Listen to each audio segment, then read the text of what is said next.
Hello student, आइए अब हम लोग जो प्रश्न संख्या 11.2 का जो दूसरा उदाहरण है जिसमें आपको कुछ इंफॉर्मेशन कुछ सारणी दी गई है और इस सारणी के आधार पर आपको एक विभाजित स्तंभालेख बनाना है। तो पहले उदाहरण पढ़ लीजिए कि उदाहरण में क्या दिया है कि जिला परिषद के किसी विद्यालय के 5वीं से 8वीं कक्षा में विद्यार्थी तथा विद्यार्थियों की संख्या निम्नलिखित सारणी में दी गई है। और यहाँ पे एक मेन जो है पैमाना दिया गया है कि y अक्ष पर 1 सेंटीमीटर बराबर 10 विद्यार्थी। मतलब यहाँ पे जब आप आलेख पेपर पे, अभी ध्यान रखिए कि ये जो उदाहरण है ये आपको आलेख पेपर पे बनाना है। इसका विभाजित स्तंभालेख बनाते समय आपको जो ये जानकारी दी इम्पोर्टेंट है कि जब आलेख बनाते हैं तो यहाँ पे जब हम लोग ये लाइन इसे क्या कहते हैं, एक्स अक्ष, और जो यहाँ पे सीधी लाइन आपको दिख रही है वाई, तो यहाँ पे हम लोग लिख लेंगे कि ये एक्स अक्ष है। उसके बाद ये आपको इस तरफ जब आगे बढ़ाओगे तो वो ऋणात्मक होगा। यहाँ पे कोई संख्या ऋणात्मक नहीं होगी, इसलिए हमें यहीं से 0 से आगे की तरफ बढ़ाना है और ये ऊपर की तरफ बढ़ाना है।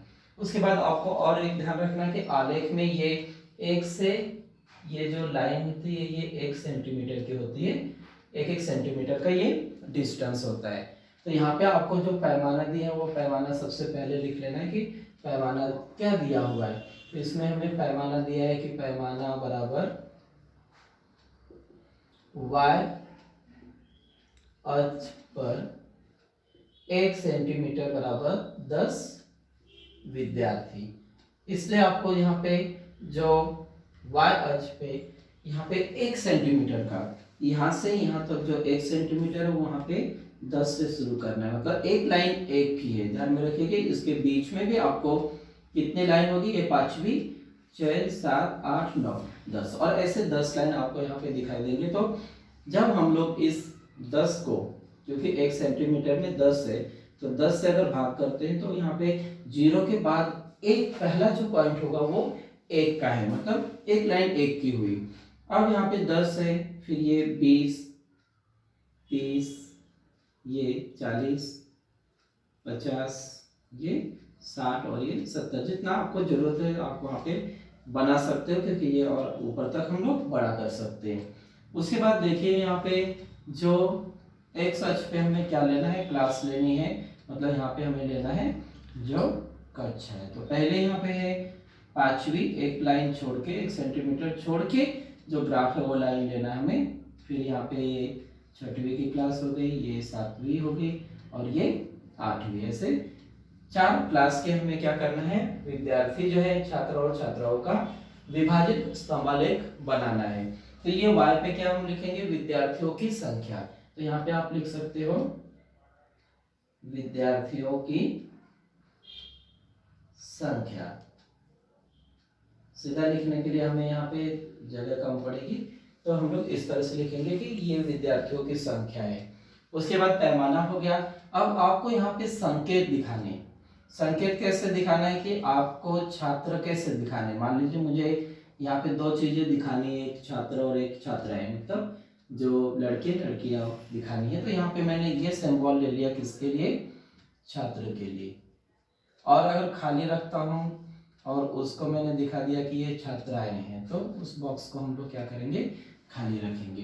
फिर आपको ध्यान रखना कि यहाँ पे जो 5वीं की जो क्लास है उसमें छात्र है 34, छात्राएं कितनी है 17 है। तो इनका कुल एक कॉलम खुद से बढ़ाना है। उदाहरण इतना ही दिया गया है, आपको ये सारणी एक बढ़ा के इनकी टोटल करनी। तो ये 7 और 4 11, 3 और 1 4 और 1 5, ये हो गया 51। मतलब 8वीं क्लास में कुल 51 विद्यार्थी हैं। उसके बाद ये 6वीं की क्लास में आप इसकी भी टोटल कर लीजिए।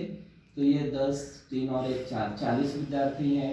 यहाँ पे ये 5 और ये 3 35 और इधर 45। इस तरह से आपको कुल की जरूरत होगी, कुल पहले आपको निकालना ही पड़ेगा। तो ये 5वीं के क्लास में हम लोग कुल ये 50 की लाइन और उसके ऊपर 1, मतलब कुल जो है वो 51 दिखा दिया हमने।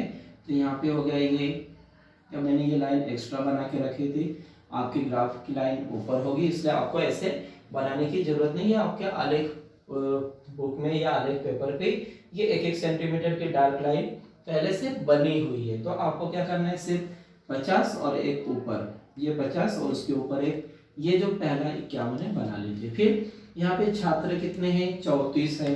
34 कहाँ आएगा, तो ये 30 और उसके ऊपर 1 2 3 4, चौथी लाइन जो होगी वो 34 की होगी। और हमने यहाँ पे इसको सिंबल दिखाया इस तरह से, तो इसको हम लोग इस तरह से क्या कर लेंगे, लाइन खींच देंगे। तो ये हो गई, कुल विद्यार्थी हो गए 51। उस 51 में से ये 34 जो है वो क्या है, छात्र है, और ये जो खाली बॉक्स दिखा है वो छात्राएं हैं। उसी तरह से यहाँ पे जो हमने छठवीं की टोटल की तो कितना मिला, हमें 40 मिला। तो इसका अर्थ है कि 40 में कुल जो विद्यार्थी हैं वो 40 हैं। तो 40 वाली लाइन को सीधा करके आपको क्या करना है, ये बना लेना है, मतलब उसमें कुल विद्यार्थी कितने हो जाएंगे, 40 हो जाएंगे। अब इस 40 में से छात्र देखिए कितने हैं, तो छात्र है 26। 26 मतलब इस 20 के ऊपर और 6 लाइन जाना है आपको। तो ये आगे यहाँ पे 20 और उसके ऊपर 1 2 3 4 5 6, ये छठवीं लाइन बन जाएगी कितनी, 26। और इससे हम लोग यहाँ पे क्या करेंगे, डार्क कर लेंगे। तो आपको यहाँ पे लाइन गिनना है, यहाँ पे गिनना नहीं है, क्योंकि ये आपके ग्राफ में यहाँ पे 20 के ऊपर ऐसे लाइन बना के दी गई हुई है। तो वो लाइन से गिन के 20 के ऊपर की छठवीं लाइन लेंगे। फिर यहाँ पे आप देखोगे तो यहाँ पे 7वीं क्लास के कुल विद्यार्थियों की संख्या से 35 है। तो 35 मतलब ये 30 और उसके ऊपर और 5, ये हो गए कुल विद्यार्थियों की संख्या कितनी, 35। अब 35 में कितने छात्र हैं, तो 21 है। तो यहाँ पे 21 मतलब इस 20 के ऊपर एक लाइन, तो इस 20 के ऊपर की एक लाइन हम लोग क्या करेंगे, बना के इसे डार्क कर देंगे। तो ये हो जाएगी क्या, छात्र, और ये खाली बॉक्स जो बचेगा वो छात्राएं होंगी। फिर 8वीं क्लास का अगर देखोगे तो कुल विद्यार्थी हैं 45। 45 बनाते समय इस 40 और 50 के बीच की जो 5वीं लाइन होगी वो हो जाएगी यहाँ पे 45। तो 45 आपको बनाने के बाद क्या करना है, अब छात्र देखने हैं कि वो छात्र कितने हैं। अब इस 45 में देखेंगे तो छात्रों की संख्या 25 है। 25 मतलब इस 20 के ऊपर की 5वीं लाइन। यहाँ पे मैं जो आपको बना के दिखाया, आप आपके आलेख पेपर पे या आलेख बुक में आप जब बनाओगे तो एकदम क्लियर और सही आप बना सकोगे। तो इस तरह से ये जो दूसरा उदाहरण था कि विद्यार्थी जो है 5वीं से 8वीं तक का उनका विभाजित स्तंभालेख कैसे बनेगा। अब यहाँ पे तीसरा एक उदाहरण दिया है कि निम्नलिखित सारणी के 4 गांवों के वर्ष 2016 और 17 में लगाए गए क्या है, पौधों की संख्या दी गई है। ये मतलब ये 2016 में करजत, वडगांव, शिवापुर और खंडाला, ये 4 गांव हैं। इन गांवों में कितने कितने, जो 2016 में कितने पेड़ लगाए गए, 2017 में कितने पौधे लगाए गए हैं, उनकी संख्या दी गई। लेकिन यहाँ पे आपको पैमाना नहीं दिया गया है, सिर्फ वर्ष दिया है, उसके बाद ये गांव और इनकी संख्या। तो यहाँ पे भी हम क्या कर लेंगे, कुल ज्ञात कर लेंगे, इनका टोटल कर लेंगे। अब जैसे ये टोटल करते हैं हम लोग तो 0 5 3 350 हुआ। यहाँ पे भी इनका टोटल करके ये 550, ये 0 5 4 450, फिर ये 0 5 और 2 मतलब 250। उसके बाद यहाँ पे पैमाना आपको खुद देना है कि पैमाना क्या उचित होगा इसमें। तो हम लोग यहाँ पे लिख लेंगे y अक्ष पर 1 सेंटीमीटर बराबर। अब यहाँ पे 100 का भी आप ले सकते हो, 50 का भी ले सकते हो। अगर 50 का लोगे तो यहाँ पे सिर्फ ये लाइन क्या हो जाएगी, बड़ी हो जाएगी, तो उससे कोई प्रॉब्लम नहीं आएगा। 50 का भी ले सकते हो। अगर 100 का लोगे तो थोड़ा सा जो आपका स्तंभालेख, विभाजित स्तंभालेख है वो छोटा बनेगा। तो आपके ऊपर है कि आपको पैमाना क्या लेना है। तो मैं यहाँ पे 100 का लेता हूँ, तो 1 सेंटीमीटर बराबर क्या आ जाएगा, 100 पौधे, क्योंकि यहाँ पे पौधे दिया गया है। तो हम लोग यहाँ पे 1 सेंटीमीटर पे 100 पौधे, मतलब यहाँ पे 0 के बाद ही ये 100, ये 200, ये 300, ये 400, 500 और ये जो यहाँ पे दिख रहा है ये 600। जितनी जरूरत हो उतने आप बना सकते हो। यहाँ पे क्या आ जाएगा, ये यहाँ पे गाँव आ जाएगा। और यहाँ पे जो आपको बनाना है टेबल में, अगर डार्क करोगे आप तो डार्क वाले को ले लो कि ये 2016 में लगाए गए पेड़ों की संख्या है, और जो खाली है वो 2017 के पेड़ों की संख्या है। ऐसे यहाँ पे आपको संकेत दिखाना पड़ेगा। यहाँ पे क्या लेंगे हम लोग, गाँव। ये आ गया गाँव। पहला है करजत, तो यहाँ पे लिख लेंगे ये करजत। फिर दूसरा है वडगांव, वडगांव। फिर है शिवापुर और लास्ट में है खंडाला। अब यहाँ पे इनकी टोटल करने के बाद आप क्या करोगे, जैसे यहाँ पे पहले टोटल बना लेंगे हम लोग। तो पहले जो करजत में आप देखोगे तो कुल दोनों ही वर्षों में कुल 350 पौधे या पेड़ लगे। तो यहाँ पे एक लाइन कितने की होगी, तो जब हम लोग इस 100 को 10 से भाग कर देंगे तो 0 के बाद ये पहली लाइन मतलब 10 की है, तो 0 के बाद 10, 20, 30 और बीच में जो होगी वो कितने की होगी, 50 की होगी। फिर 60, 70, 80, 90, 100 इस तरह। मतलब एक लाइन आपको ध्यान में आना चाहिए कि एक लाइन कितना इंडिकेट कर रही है। अगर मैंने यहाँ पे 100 का पैमाना लिया तो, अगर आपने 50 का लिया होगा तो आपकी एक लाइन कितने की आएगी, 5 की आएगी। मतलब आप जब 2 लाइन मिलाओगे तो 10 आएगा। मेरी यहाँ पे एक ही लाइन कितने की है, 10 की है। तो यहाँ पे करजत में 350 दिखाने के लिए ये 300 और 400 के बीच की जो 5वीं लाइन होगी वो हो जाएगा 350 कुल टोटल।